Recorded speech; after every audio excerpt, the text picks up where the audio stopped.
na kami. Kakatapos lang namin mag-lunch.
Ma'am, partida pa yun. Ang dala ko nun, ma'am, yung hatchback ko pa nun. Oo, ang liit. Ang liit pa, ma'am. Kaya talagang halos sakto, ma'am. Tapos yun nga eh. Hindi ka talaga makabusina kasi pag-ubusina ka, hindi mo lang pakialam yung mga tambay. Tapos ma'am, siyempre, ayaw ko na ulitin kasi baka mapikot. Baka alam mo yun, di ba? Buhati na lang yung kotse mo. Ano ba? Bugbugin na lang yung kotse Oh, tsaka mo. baka sabihin, ang yabang nito, busina. Yun ang iniwasan ko. Pero hindi nila naintindihan. Nakikisuyo ka. Kasi yung ang ibig sabihin ng busina, hindi naman yung galit kayo. Nakikisuyo. Yung tabi-tabi po, parang gano'n, di ba? Kasi hindi naman nakapag-sell tayo sa sakyan. Siyempre, ang pinakasalta na sa sakyan, pinakasay na busina. Siyempre, yung may dadaan. No? Kaya, ayun, pakikiraan, gano'n. Kaya lang, hindi talaga. So, dapat pag may nakita ka ng booking na gano'n, mahirap din sa i-accept, no? Ina-accept. Pwede naman kayo magtanggi, di ba? Ano ma'am, pag naka-auto-accept po ako, pero yung cancellation ma'am, pwede namin cancel. Kaya po ako ma'am, pag nakita ko na agad na nakalaokan more, Wala na. kinakancel na lang po talaga. Pero eventually ba, mayroon pa rin may Sa- nakita ka pa rin nag-book ng Caloocan North? Oo, madalas din pa rin ma'am, kahit nung mga nakaraan. Tapos ang area ka no, nung nagbo-book ka, kunwari, nasa Quezon City ka, gano'n? Minsan ma'am, dito rin. Minsan sa Wala Makati yun. ka, minsan nasa BGC. Eh kuya, may bahay ako sa Caloocan, sa may Quezon City nga lang, pero ang daan din sobrang kipot, damong maliit. Pero saan siya ma'am? North din ba? O yung sa kabila, yung sa Pamonumento? Kasi dalawa yung ma'am. Dito, pap doon, kasi kaya lang Baka kami, Pamonumento ma'am. hindi, pa doon sa Pa-North. Quezon City, Oh. Kasi ang daan naman namin, Skyway. 45 minutes lang from my condo, nandun na kami. Ano ma'am, at least sa inyo, ano naman, Banda lang dito. nakakondo. Hindi dito, dito sa Makati. Opo. Pero yun lang naman kasi hindi ko naman nila kasi marami naman ako nakapagatid dati dyan. Kaya lang problema, isa rin sa problema, yung bihira talaga pabalik. Sobrang bihira pabalik talaga. Yung, ewan ko lang mama, pero iba sabi, meron din daw tsaga-tsaga. Sa bagay, tsaga-tsaga talaga ma'am. Hindi naman pwede talaga na. Ay ako kasi ma'am, ang style ko po kasi sa tagal ko sa club. Pagka mga 10 to 20 minutes ma'am, o baka minsan naman 5 minutes lang, walang pumapasok ma'am, umaalis na talaga ako sa area. Kasi ibig sabihin mo, patay yung area na yun. Pag magantay ka ma'am, di ba sayang yung oras? Eh yung oras ma'am, napakalaga ka, di ba ma'am? Kaya ako, pag sinabi ng nandyan na, sandali lang kuya, minsan sa elevator kasi, di ba? Oo, ayun ma'am, okay lang yun. Minsan, dyan na naging problema minsan ng mga grab driver tsaka ng mga pasahero yung pag Umalis nag-message na. sa ay kuya, pasakay na elevator, medyo puno lang o kaya matagal lang. Hinihintay nyo naman. Ay, naantay ko ma'am kasi ang importante sa akin ma'am sa pasahero, sa totoo lang, nag-aantay ako kahit 20 minutes ma'am. Totoo yan ma'am. Importante ma'am, Nag-communicate. communication ma'am, sumasagot. Kasi meron mga pasahero ma'am, hindi sumasagot yun talaga, mahirap. Kasi baka mag-antay ka sa wala. O kaya iba naman pasahero ma'am. Hanggang ngayon ma'am, sa 7 years sa Grab, hanggang ngayon na-encounter ko yan.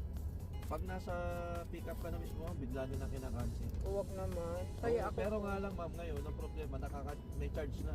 Dati wala, ngayon may charge na. Yun yung maganda ma'am. paano? 50 pesos, di ba? 50 pero ma'am nag-aabono si Grab kaya ang charging na namin ma'am sa mga ganyan nagka-cancel na pasahero pag nasa pick up na kami 75 pesos.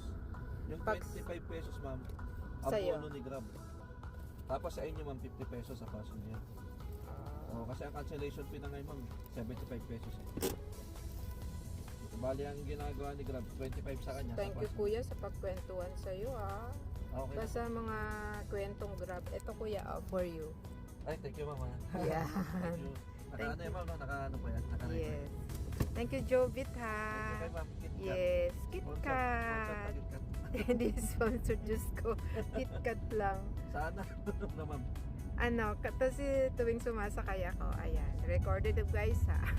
Tuwing sumasakay ako ng Grab or taxi, may nakalagi ako nakaipit na pagkain o kaya dati kasi may 20 pesos pa akong mga malulutong. Natutuwa naman, di ba? Nakakatuwa. Parang ano yun ma'am, mga pang-Christmas ano. Oo, ay naubos Papapadis na. ako. Pero kahit candy o kaya yung chocolate, okay na rin, di ba? Alam mo, maganda yung pagkaka-vlog mo ma'am, walang masyadong traffic. Kaya nga, ayan guys. Nakisama yung ano ma'am, yung kalsada. Yan guys, 13 minutes lang ang estimate namin, wala pa. Nasa Makati na kami. Tsaka tip sa mga lahat, hindi na sa Grab driver, drive safely lagi. Yes. Di ba Tsaka, ng mabagal, basta guys, lagi ko sinasabi to sa vlog ko na napakaswerte dahil may Grab. Dahil napakaswerte natin dahil may Grab na at lahat halos ng sasakyan ko ay mababait. Wala pa akong nasakyan na medyo suplado, ganyan. And safe tayo dahil pag may naiwan na ibabalik. Unlike kasi sorry sa mga taxi driver ha, kasi baka i-bash nyo ako, pero naku naman mga kuya, ang mga sasakyan nyo amoy sigarilyo, ganyan. So dapat linisin din natin, di ba, yung mga taxi driver. Although nakakaawa rin naman kayo, pero syempre kami din naman para sa health namin. Kaya patronize natin ang Grab Philippines, baka naman. Ayan. right no ma'am. Baka naman Grab Philippines. Ayan. So, nandito na kami sa Makati. Ayan, Manila Peninsula Hotel and Ayala. Ayan, namimiss ko na magtrabaho dito. Ayan. Diyan ako nagtatrabaho ko yan. Sa SGV. At ito kay dati. Oo. Diyan po siya sabi na ilang years po kayo so, 30 years. at isang company lang yun. Isa lang. Parang asawa lang, hindi iniwanan eh, no? Pero alam mo ma'am, yun ang importante kasi marami nagsasabi ngayon. Ang mga Gen Z ngayon, hindi na uso ang loyal kasi isang After taon 6 lang, months, di ba, umaalis na umaalis sila. na sila. Pero If the kasi price is right daw. loyalty din minsan. Kahit tagtyaga ka na kahit na kakapiranggot yung sweldo. Pero parang at least yung integrity, yung legacy and everything, di ba, na hindi ka umalis, di ba? Maraming salamat Kuya Joby. See you around and ingat. Ay, ingatan ang bagong sasakyan.